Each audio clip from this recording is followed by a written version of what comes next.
नमस्कार, मैं Dharmnarayan Dubey advocate, supreme court of India तथा मैनेजिंग डायरेक्टर जय शांति लीगल कंसल्टेंट्स प्राइवेट लिमिटेड।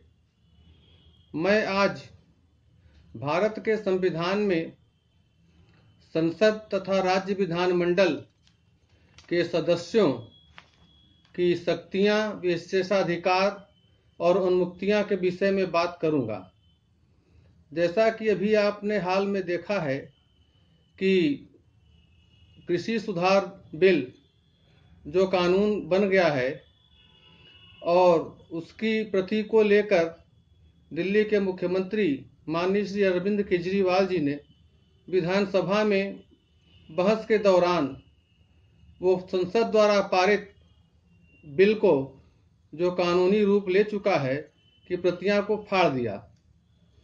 इसके बाद राज्यसभा की माननीय सदस्या श्रीमती सोनल मानसिंह जी ने विशेषाधिकार हनन की नोटिस अरविंद केजरीवाल जी के विरुद्ध राज्यसभा के सचिव को प्रेषित की है, जिस पर कार्रवाई की जाएगी। अब मैं आपसे ये विनम्र निवेदन करना चाहता हूं कि यदि आपने अभी तक मेरा YouTube channel legal desk of DN Dubey को लाइक, सब्सक्राइब और शेयर न किया हो तो उसे कर लें और बेल बटन दबा दें ताकि हमारे नोटिफिकेशंस आपके पास शीघ्रातिशीघ्र पहुंच सकें। अब मैं आज के मुद्दे पर आता हूं। जैसा कि आप लोग हमेशा सुनते हैं कि पार्लियामेंट में, राज्यसभा, लोकसभा तथा राज्य विधानमंडलों में विधानसभा तथा विधान परिषद में विशेषाधिकार हनन की नोटिस माननीय सदस्यों द्वारा दी जाती है, और इसी मुद्दे पर मैं अपनी बात को आगे बढ़ाना चाहता हूं। भारतीय संविधान में संसदीय विशेषाधिकार का प्राविधान ब्रिटेन के वेस्टमिनिस्टर प्रणाली से लिया गया है। भारतीय संविधान संघ और राज्य दोनों स्तर पर विधायिका के सदनों के कामकाज की स्वतंत्रता के लिए प्राविधान करता है। इस विशेषता का मुख्य उद्देश्य संसद की समितियां सदस्यों के पद सर्वोच्चता क्षमता पूर्वक अपने कार्य को प्रभावी तरीके से निर्वहन करने के लिए प्रदान की गई हैं। इसी प्रकार की शक्तियां, विशेषाधिकार राज्य विधानमंडल में भी प्राविधानित किए गए हैं। यह अधिकार संसद के दोनों सदनों को प्राप्त है। ऐसे मूलतः अधिकार जो प्रत्येक सदन को सामूहिक रूप से और सदन के सदस्यों को व्यक्तिगत रूप से प्राप्त होते हैं। इस तरह का अधिकार संसद का अनिवार्य रूप होते हैं। इन अधिकारों का उद्देश्य संसद के सदनों, समितियों और सदस्यों को अपने कर्तव्य के क्षमता पूर्वक एवं प्रभावी तरीके से निर्वहन हेतु निश्चित उन्मुक्तियों को प्रदान करता है। संसदीय विशेषाधिकार का मूल भाव में संसद की गरिमा, स्वतंत्रता और स्वायत्तता की सुरक्षा करना है। संसद का विशेषाधिकार सदस्यों को सामान्य नागरिक अधिकार से अलग नहीं करता। जो सामान्य नागरिकों का अधिकार हैं, वो भी अधिकार संसद के सदस्यों को बने रहते हैं, लेकिन संसद में सत्र चलते समय संसद की कार्यवाही में उनको एक विशेषाधिकार प्रदान किया गया है। संसदीय अधिकार उन व्यक्तियों को प्राप्त है जो संसद की कार्यवाही में भाग लेते हैं, बोलते हैं। जैसे उदाहरण के तौर पे अटॉर्नी जनरल ऑफ इंडिया तथा केंद्रीय मंत्रीगण हैं, उनको भी यह विशेषाधिकार प्राप्त है। यह अधिकार भारत के राष्ट्रपति को प्राप्त नहीं है। हालांकि भारत के राष्ट्रपति सदन के अभिन्न अंग होते हैं, लेकिन यह विशेषाधिकार उनको नहीं दिया गया है। कॉन्स्टिट्यूशन ऑफ इंडिया के आर्टिकल 105 में संसद तथा उसके सदस्यों को विशेषाधिकार और उन्मुक्तियां प्रदान की गई हैं। इसी प्रकार article 194 of the constitution of India में राज्यों के विधानमंडलों और उनके सदस्यों की शक्तियां, विशेषाधिकार और उन्मुक्तियां प्रदान की गई हैं। कॉन्स्टिट्यूशन ऑफ इंडिया के विशेषाधिकार हनन की कोई प्रक्रिया नहीं दी गई है, यह सदन के नियमावली के अंतर्गत चलती है। अब विशेषाधिकार के हनन की स्थिति में विशेषाधिकार समिति की कार्य प्रकृति अल्प न्यायिक है, जो संसद एवं सदस्यों के विशेषाधिकार हनन की जांच करती है। लोकसभा में विशेषाधिकार समिति में 15 सदस्य होते हैं तथा राज्यसभा में 10 सदस्य होते हैं। विशेषाधिकार संसदीय समितियों और सांसदों को सामूहिक रूप से तथा व्यक्तिगत रूप से दोनों तरीके से प्राप्त है। अब मैं आपको बताऊं कि संसद को सामूहिक रूप से क्या क्या विशेषाधिकार प्राप्त है। संसद की रिपोर्ट, वाद विवाद, कार्यवाही, उन सब मामलों को प्रकाशित करने न करने का अधिकार संसद को प्राप्त है। कार्यवाही का प्रबंध करना, नियम बनाना तथा गुप्त बैठक करना, ये विशेषाधिकार भी सामूहिक रूप से प्राप्त है।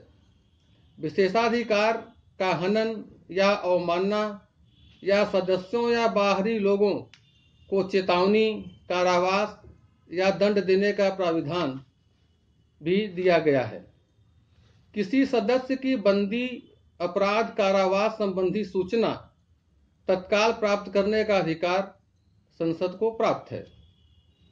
न्यायालय को सदन या इसकी समितियों की कार्यवाही की जांच के लिए निषेधित करने का भी अधिकार संसद को प्राप्त है। सदस्यों के बंदी तथा मुक्ति व अपराध सिद्धि के संबंध में जानकारी प्राप्त करने का अधिकार भी सामूहिक विशेषाधिकार के अंतर्गत आता है। और पीठासीन अधिकारी के अनुमति के बिना संसद क्षेत्र में कोई व्यक्ति बंदी नहीं बनाया जा सकता और न कोई कानूनी कार्यवाही की जा सकती है। संसद सदस्यों को जो व्यक्तिगत विशेषाधिकार प्राप्त है, उसके विषय में मैं आपको जानकारी देना चाहता हूं कि संसद की कार्यवाही चलने के 40 दिनों के पूर्व तथा 40 दिनों के बाद किसी भी सदस्य को किसी सिविल मुकदमे में बंदी नहीं बनाया जा सकता। सीपीसी के सेक्शन 135A में प्राविधान किया गया है, जो कि 1976 के अमेंडमेंट के तहत इसको जोड़ा गया है। संसद में बोलने की आज़ादी सदस्यों को प्रदान की गई है। संसद या समिति में दिए गए वक्तव्य, मत के लिए किसी भी न्यायालयीय कार्यवाही से उनको मुक्त रखा गया है और उनके खिलाफ संसद में या किसी समिति में दिए गए वक्तव्य या मत के लिए कोई न्यायालयीय कानूनी कार्यवाही नहीं की जा सकती। यदि जानबूझकर कोई ऐसा वक्तव्य दिया जाए तो वह विशेषाधिकार हनन के अंतर्गत आएगा और नियमानुसार उस पर कार्यवाही की जाएगी। संसद सत्र चलने के दौरान किसी न्यायालय में लंबित मुकदमे में अपना प्रमाण साक्ष्य प्रस्तुत करने तथा उपस्थित होने से मना करने का अधिकार संसद सदस्य को विशेषाधिकार के तहत प्राप्त है। विशेषाधिकार हनन से संबंधित नोटिस की प्रक्रिया, संवैधानिक उपबंध, संसद द्वारा निर्मित अनेक विधियां, दोनों सदनों के नियम, संसदीय परंपरा तथा न्यायिक व्याख्या के आधार पर चलता है। यदा कदा मीडिया द्वारा सांसदों तथा सदन के आलोचना करने पर इसका इस्तेमाल किया जाता है। मैं कुछ उदाहरण आपको यहाँ देना चाहता हूँ, जिसमें समाचार पत्रों के खिलाफ कार्रवाई की गई और उनको दंडित भी किया गया। ब्लिट्स के संपादक को संसद के विरुद्ध लिखने पर दंडित किया गया था। 60 में सर्च लाइट अखबार, 1964 में इंडियन एक्सप्रेस, 65 में टाइम्स ऑफ इंडिया, 1973 में द स्टेट्समैन तथा द हिंदुस्तान, 1979 में हिंदुस्तान टाइम्स, 1980 में हिंद समाचार तथा अभी 2017 में कर्नाटक के एक पत्रकार को विशेषाधिकार हनन के तहत दंडित किया गया है। विशेषाधिकार के उल्लंघन का कानून राजनीतिज्ञों को स्वयं न्याय प्रदान करने की शक्ति प्रदान करता है। किसी सदस्य द्वारा सदन में की गई घोषणा या आश्वासन विशेषाधिकार के उल्लंघन या संसद की अवमानना के रूप में स्वीकार नहीं किया जा सकता। कानूनी कार्रवाई के विकल्प के रूप में इसे प्रयोग किए जाने की संभावना है। अब विशेषाधिकार हनन का प्रस्ताव लोकसभा के नियम के तहत चलता है। राज्यसभा का भी अलग नियम है। राज्य विधानमंडल में विधानसभा विधान परिषद के नियम के अनुसार विशेषाधिकार हनन के प्रस्ताव की प्रक्रिया चलती है। लोकसभा के नियम 222 के तहत अध्यक्ष की अनुमति से विशेषाधिकार हनन का प्रस्ताव पेश किया जाता है। नियम 223 में लिखित सूचना लोकसभा महासचिव को उसी दिन देना होता है जिस दिन प्रश्न उठाना होता है। यदि प्रस्ताव साक्ष्य पर आधारित है तो उसके साथ साक्ष्य प्रस्तुत करना चाहिए। नियम 224 में एक ही बैठक में एक से ज्यादा प्रश्न नहीं उठाया जा सकता तथा जो प्रश्न उठाया जाएगा वह तत्काल घटना से जुड़ा होगा। इसका कहने का मतलब यह है कि काफी पुरानी घटनाओं को लेकर विशेषाधिकार हनन की नोटिस दिया जाना परमिसिबल नहीं है। नियम 225 में यदि किसी सदस्य द्वारा नोटिस दिया जाता है तो लोकसभा अध्यक्ष देखेंगे कि यदि प्रथम दृष्टया विचारणीय प्रश्न लगता है तो उस सदस्य का नाम लोकसभा में पुकारा जाएगा। इसके बाद सदस्य लोकसभा के माननीय अध्यक्ष की अनुमति मांगने के बाद अपनी बात रखते हैं। यदि माननीय अध्यक्ष जी को लगता है कि यह प्रश्न विचार के योग्य है तो अनुमति दे देंगे और लगता है कि अगर विचार का योग्य नहीं है तो उसकी अनुमति वो नहीं देंगे। माननीय लोकसभा अध्यक्ष द्वारा अनुमति न देने की स्थिति में अगर लोकसभा के कम से कम 25 सदस्य अध्यक्ष की अनुमति के बाद आपत्ति दर्ज कराते हैं तो उन्हें अनुमति प्रदान की जाएगी। सदस्यों की संख्या 25 से कम नहीं होनी चाहिए। नियम 226 में अनुमति देने पर विचार करने के लिए प्रस्ताव विशेषाधिकार समिति के समक्ष प्रेषित किया जाएगा।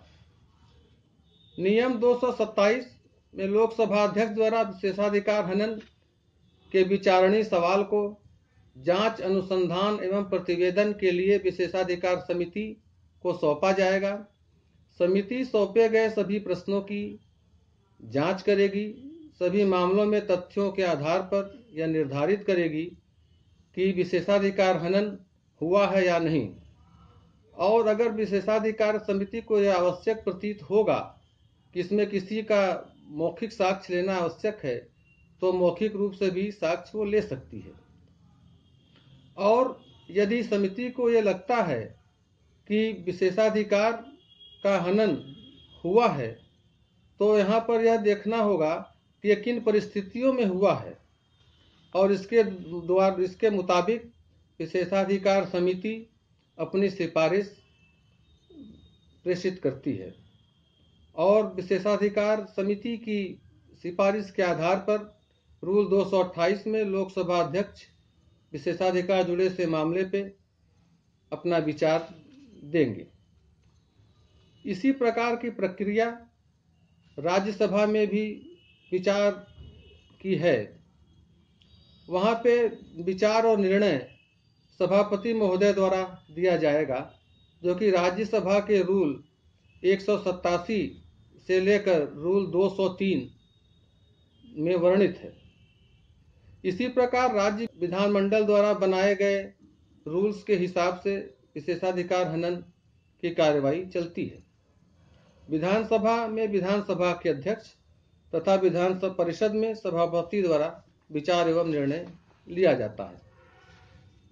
अब मैं आपको बताऊं कि विशेषाधिकार से संबंधित एक बहुत ही महत्वपूर्ण मामला माइनॉरिटी की गवर्नमेंट चल रही थी और उस गवर्नमेंट के खिलाफ नो कॉन्फिडेंस मोशन विपक्ष द्वारा प्रस्तुत किया गया था। उसके विचार करते समय झारखंड मुक्ति मोर्चा के 10 सांसदों ने अपना वोट प्रस्ताव को टर्न डाउन करने के लिए पैसा लेकर दिया था। इसके बाद सीबीआई ने क्रिमिनल केस फाइल किया और केस फाइल होने के बाद अंत में मामला माननीय सुप्रीम कोर्ट में पहुंचा और सुप्रीम कोर्ट ने उस समय सांसदों को आर्टिकल 105 सब class 2 of the constitution of India के तहत विशेषाधिकार में दायरे में आने के कारण सभी केस डिसमिस कर दिया और उनके ऊपर कोई कानूनी कार्रवाई सुप्रीम कोर्ट द्वारा नहीं की गई, चूंकि वे भारत के संविधान में विशेषाधिकार के तहत सांसद आते हैं। अब उसके बाद 2005 में 11 सांसदों द्वारा संसद में सवाल पूछने के लिए पैसा लेते हुए स्टिंग ऑपरेशन किया गया। कोबरा पोस्ट व प्राइवेट टीवी चैनल इसका ऑपरेशन किए थे और स्टिंग ऑपरेशन में इन सांसदों को पैसा लेते हुए दिखाया गया था।